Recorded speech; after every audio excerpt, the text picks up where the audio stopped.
Good evening, everybody, and welcome to the Volpe Bazzo Report. I can't tell you that Dominic is down in Florida having Mai Tais because he explained on the last show that he had problems at the store that he had to handle. You know, being part of the 1%, he's always got to maintain that aura of invincibility and money, so he's always got to be hands-on. But we have a treat for you guys today. Not only do we have, if you remember Bryan Fumagalli, how do you pronounce it? Fumagalli. Fumagalli. Sounds Italian. It is. My editor of the Yorktown News, where you can find my column every week. Bazzo Says, also, which we're going to introduce now, the publisher of Yorktown News and the Mayapack News and the Somers Record, of which you can find my column also in the Mayapack News, Brett Freeman. How are you? And I'm Dominic Volpe. Our Dominic Volpe today, but our Democrat consultant, Darren Rigger, who knows everything Democrat. I'm Dominic Volpe after a big Thanksgiving dinner. Yes, and I'm just so glad we have a nice group here because, number one, I've talked about this before with Bruce A. Park. I've talked about this with Bryan, but I want you here, and I want you here for this one. Again, in the paper last week, another major media, I think it was Time, is laying off another 600 people, most of them in editorial. And they say it's advertising revenues, difficult with the print media. I think, and this is my opinion, and maybe you guys, maybe you're going to agree with them or not, I think it's content. And they're not getting the advertiser, the readers, because the readers are not happy with the content of what they're, and they don't want to pay for this. I disagree with you. Go. All right. First of all, I think local media, I think you're talking about two different industries.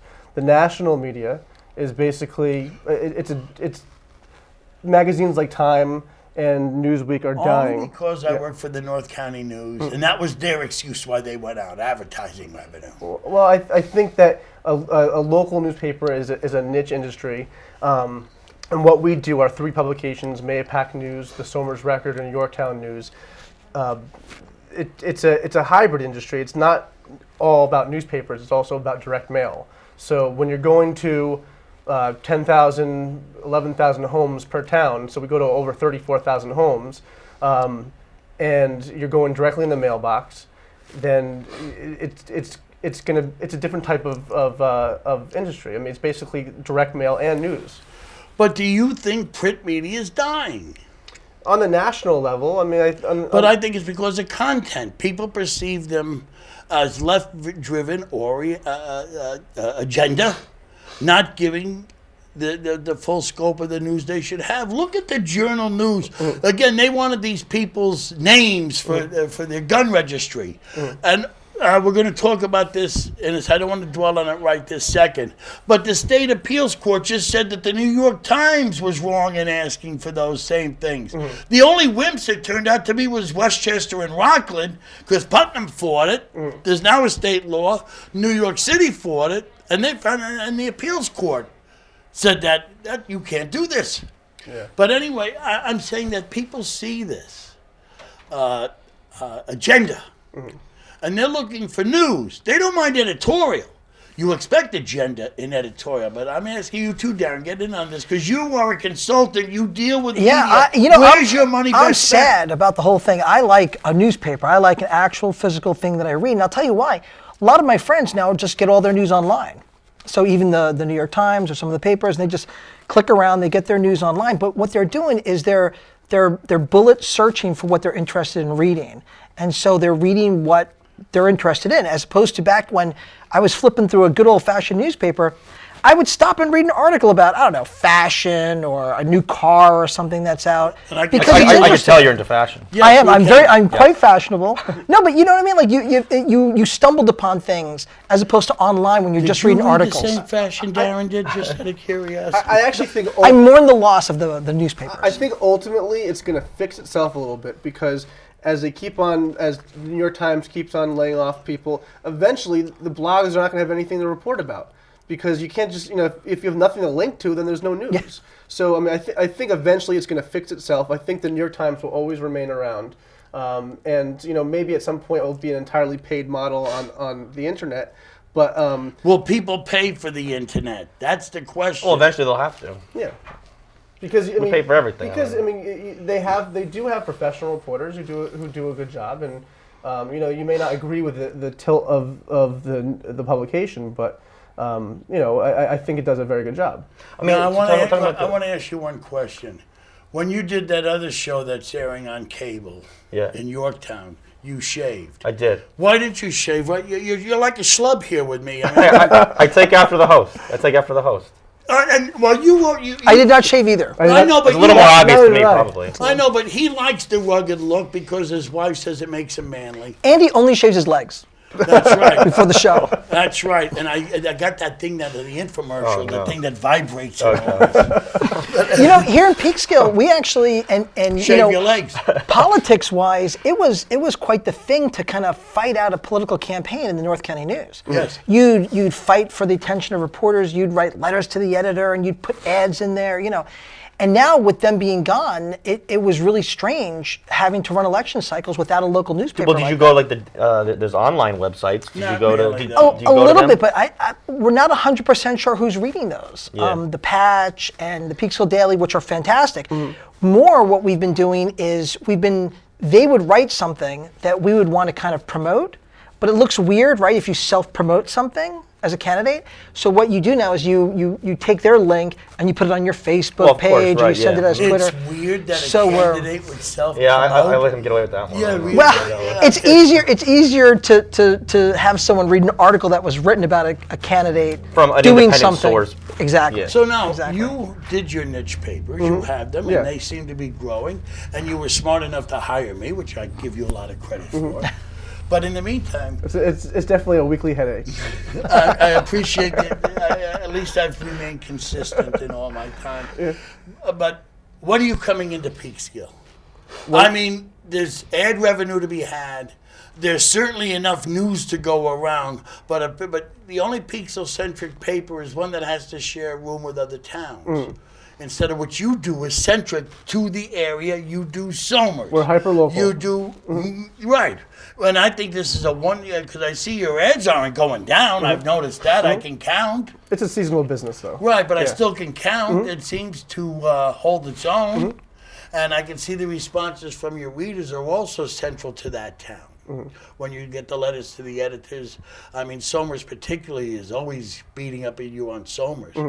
But when are you going to come into Peekskill? I hate to put you on the spot, but to me it would be such the move. Yeah.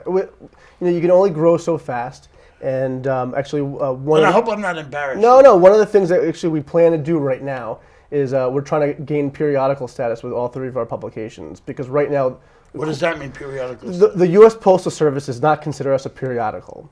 A periodical is requested by half of the readers. Okay. That's why the card's in the paper. That's why the card's in the paper. And we're going to start that in Yorktown. Yeah, we're starting that in Yorktown at the end of February.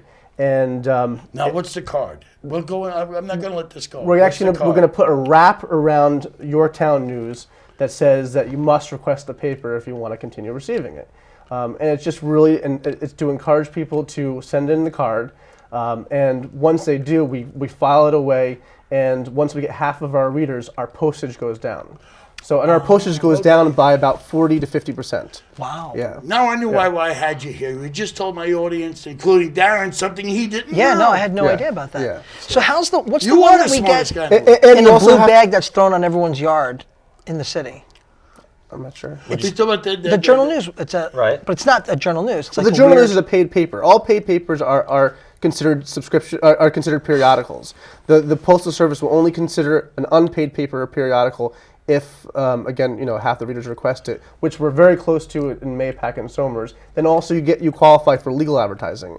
So some of that money going to the Journal News from our different towns can definitely be So spent. does with the our Journal News have a free one that they just give out all over Peekskill? Well, there's something, I don't know if it's like a mini version of the Journal News. I think it comes out once a week. I forget what it's called. There's a Yeah, name- That's always thrown around everywhere. Right, but Yeah. That's a wrap for inserts, basically. Right, but I don't know what it is. there's a name for that type of paper, and I can't remember what. TMC. No, Kathleen gave there was a description that people know. It's one of the number one complaints we get at City Hall. What? Is that? Yeah. Because people say, Well, because it's not, liberal. Nobody wants to read. No, your no, liberal no. crap. It's not mail, so it's not in my mailbox, and I didn't subscribe to this. So why is it showing up every week on my And lawn? yet it's on my yard, Yeah. or people don't pick it up if they're away, and it blows all over the Well, place. what we've It's a done, source of litter I almost. can speak to Yorkton. I think the same in Somers and Nayapac is that we started sending people a paper they never asked for. It's every week in their mailbox. Mailbox. Right, and so it's a little better than picking something up on Like your a penny yard. saver. Yeah, well, okay, but also I think that we've been happy with the fact that a lot more people say, hey, I'm in a small section of town where I can't get the paper. Can you somehow get it to me? Yeah. Instead of people saying, I don't want your paper. No one really says that. Everyone always, like the other day, we had a Well, one girl. person said they didn't want the paper. Well, that has but to do she with wasn't happy. That has to do with you, but like we had a girl whose family's moving from one section of Yorktown to the other, and she said in that neighborhood we're concerned they don't get the Yorktown news. How do we keep getting it? We love the paper. So I think we're seeing a very, very positive response because it is community based. Whereas what you're talking about, it's almost like litter on your Now, lawn. speaking, Yeah, it's speaking not, of yeah. Yorktown News at the moment, because it's a name Darren's familiar with, and of course our audience, you're a headline, Di Bartolo, I'm done, nowhere else. What's going on with Eric? Well, you have to read the paper to find out. What's going on with Eric by the time, because the paper will be long gone before this show shows up.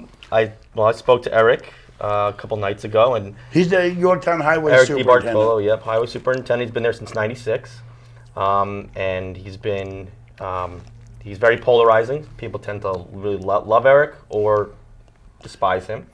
There's And- no in between. There No, really is. there's no in between, and he's always been fair to us. I bet you must have been a shock when you came in and covered Yorktown to find out that the stuff you read was true. He is polarizing. Well, yes. It wasn't an Well, exaggeration. as I told Eric when I first met him, I always used to see him on News 12 every time it was going to snow. They'd always go to the Yorktown Highway Department and say, "Oh, what are you guys doing to prepare?" It became a joke with my dad and I. Were like, "Oh, are they You going to certainly weren't Yorktown?" going to come to Peekskill. Right, but anyway, long story short, he said that he's done running for at least for now. He said for good, but maybe he might think. For good's a long time. Yes, but he said he's done with the politics. He basically he has an ownership stake in Yorktown Funeral Home. He wants to deal with that, and he mentioned a race car and some other stuff he wants to do for fun. Well, it's a lot easier to deal with dead people than live people. The dead people don't talk back. Now, now that I've done Yorktown quick news thing. Andy knows a lot about polarizing and being loved or being so. I think despised. Or Well, that's because I try to avoid being polarizing. I like to yes. take it right down the middle. very moderate. Yes. Darren, piece of Peekskill-centric news.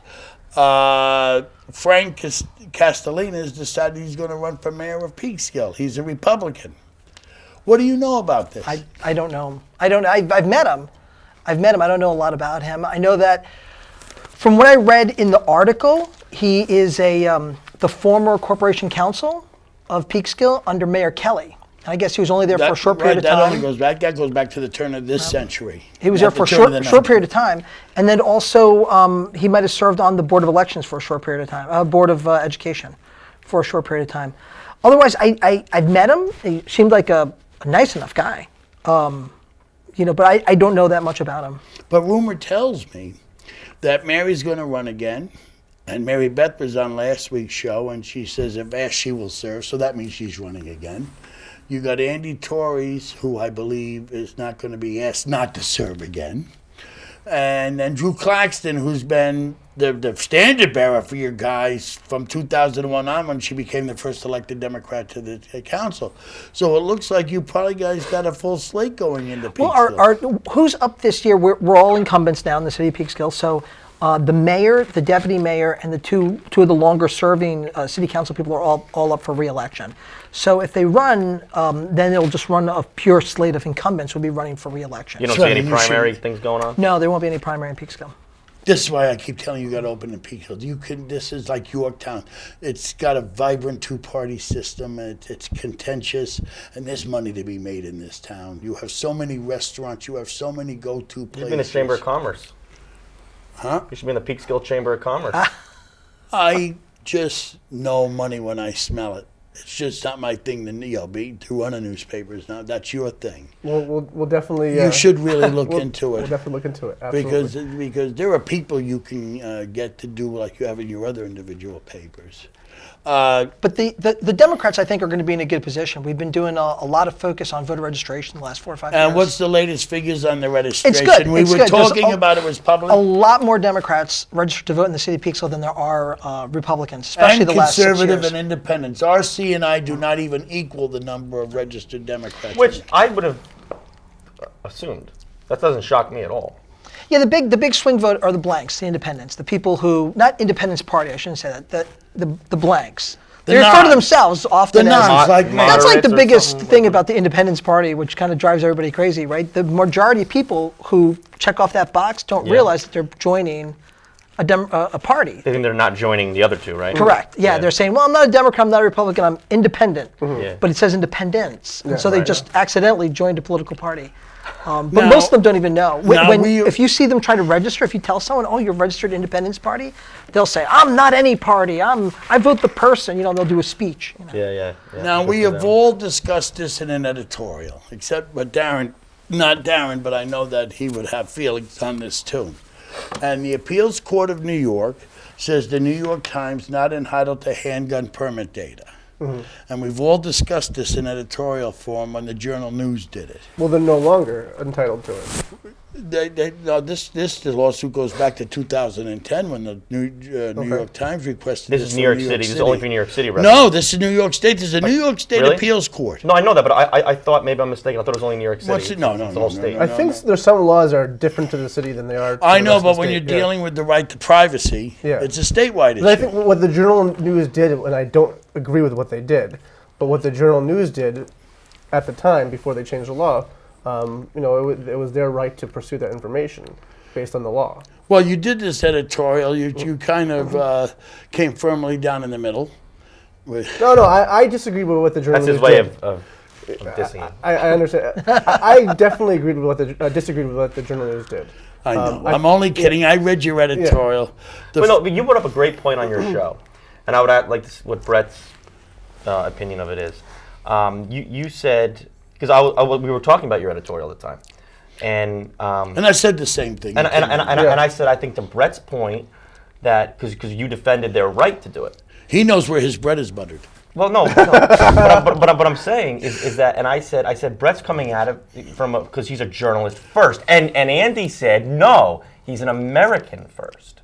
I'd be interesting to get your take on that. The Freedom of Information Law is for all Americans. It's for all New York State residents. But so's the right to privacy.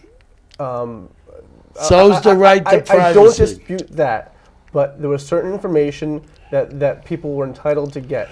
Now, I don't think that the law was correct, but if you're good, but you should change the law. You shouldn't defy the law. Well, right now you had to defy the law so it would get changed. That's what New York State did in this recent gun thing. No, but what the Putnam County clerk did, I thought was wrong. I think if he really did the right thing would have been for him to have resigned. There is no America without defying the law.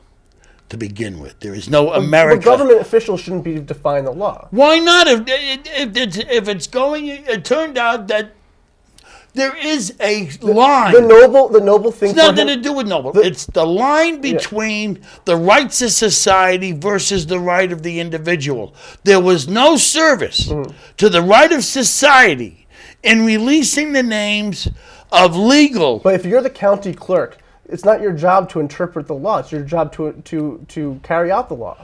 Not if you know there's an agenda. that's going to hurt. Their job is still to protect the rights of the people.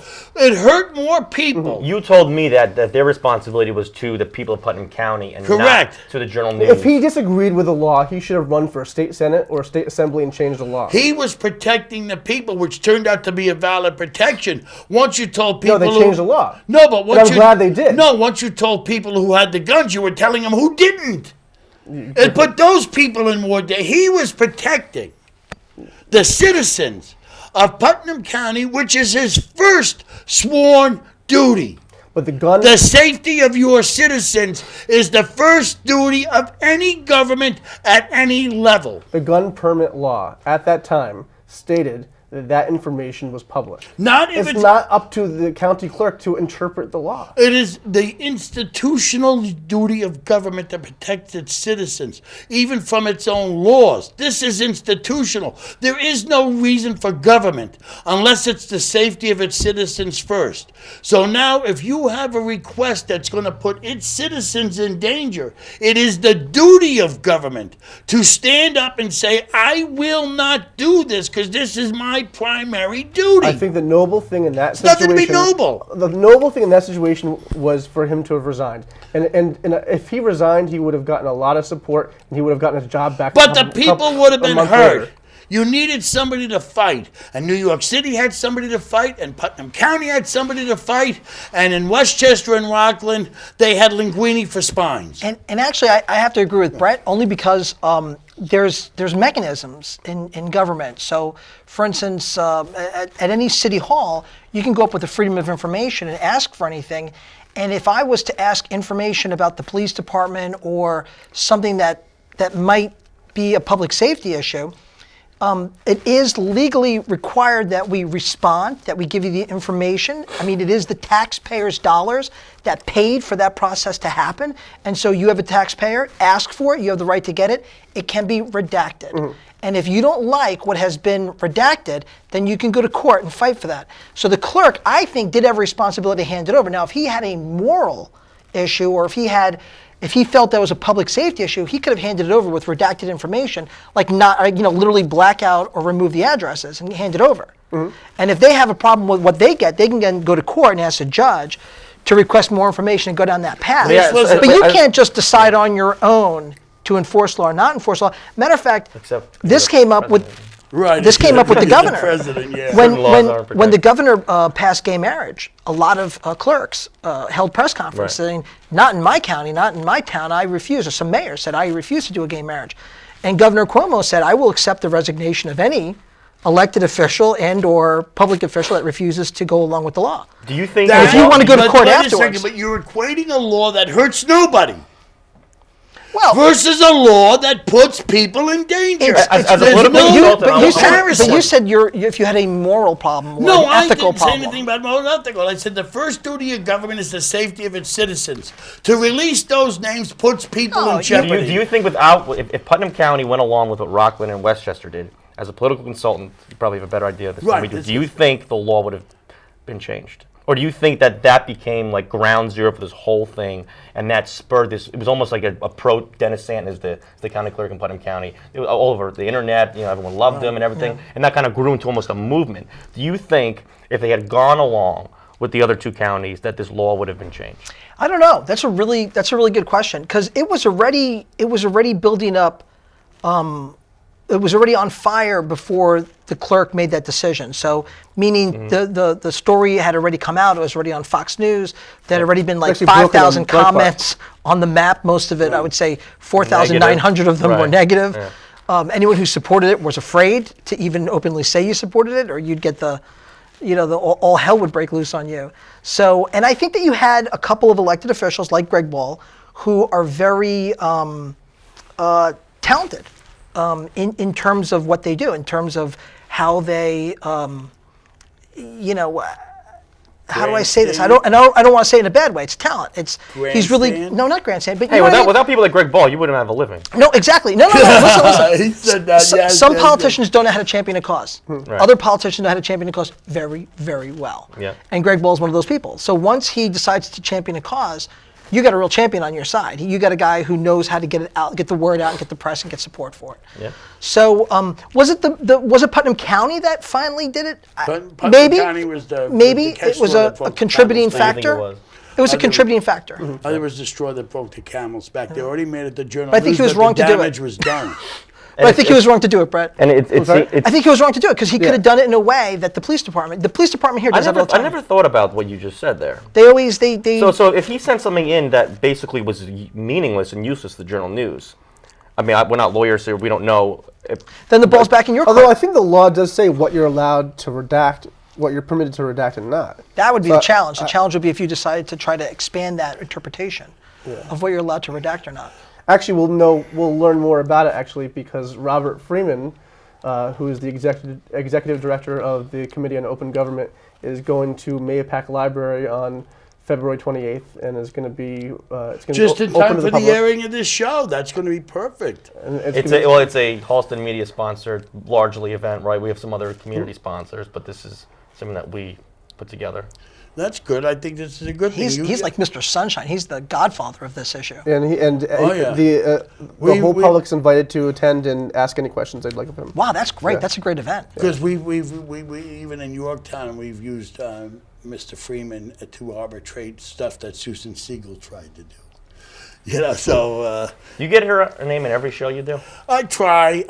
You know, yeah, it's only fair. I mean, when I you- mention Greg Ball in every episode. I know he does too. Pretty soon he's going to be running on the same ticket with Greg Ball. Now we're running out of time. we're running out of time here, and I want to just go into a quick thing here. I hope I could go into a quick thing here. When you cover your areas, both of yous, this has all been a learning curve for you guys, the players. Where I grew up here and Darren grew up here, we've seen a lot of the players before they were players. What is your reaction now seeing being in the arena instead of being on the sidelines? What's your reaction to actually being in the arena? Is it exciting? Is it boring? Do you get cynical? What? Both of you. Both of you. Well, I learned a lot. I didn't know that because I think we both follow national politics pretty closely and to a lesser extent state politics. But I didn't. Obama phone. I didn't know that. I guess I was naive to how cutthroat even small town politics is, and maybe it's even more so because everyone's in a small spot, and how there is this stuff. There's a lot of politics that goes on, a lot of deals that are made. I don't know if people realize in their small town, the leaders of Yorktown, they all make deals to get to where they are, and I don't think we really realized that. I didn't realize that before I started. What about you? Because you. I think it depends upon the community. I mean, I'm personally more interested in national politics. I mean, I think Yeah, I know, we've covering talked. a small town, residents, and I think this is why residents read our newspapers. They want to know about their local property taxes. They want to know about what's happening at their schools, and so that's what. Okay, closing question, yes or no, because we have to wrap it up. In local politics, party affiliation, do you think it matters? No. Yes. Yes, absolutely. Okay, that's what they say, and then what was what I say, but what say you? We will all see you on the next show, and of course you guys will be back as our recurring commentators on all things journalistic, I hope. Yes. I mean, this is, people see the politicians, but it's good to see what the journalists think and feel and see on the covering these stories. So I hope you got, and I mean this. And Dominic will be back tanned. Right, Don will be back tanned, and he'll have his martinis and Mai Tais and all that, and we'll be back to normal. Darren, of course, you will be back because you have a local Yes. election to get and deal with your Peekskill. You enjoying And council? county executive is up this year. You still enjoying council? I like but local politics is much worse. It's much more So vicious. it is. Yeah, Yeah. much I'm kind of learning that By a little lot, bit. yeah. Well, you would know. You would Yeah, know. In all communities, yeah. really. Well, except for Cortland, because that's its own little kingdom run by the Queen and her Puglisi. You know why subject they right. just all know each other so well. See, I don't know if that's the case in Somers, for instance. It is in Yorktown. It definitely is like Yorktown. like over here in Peekskill, if I ran, like the Times, imagine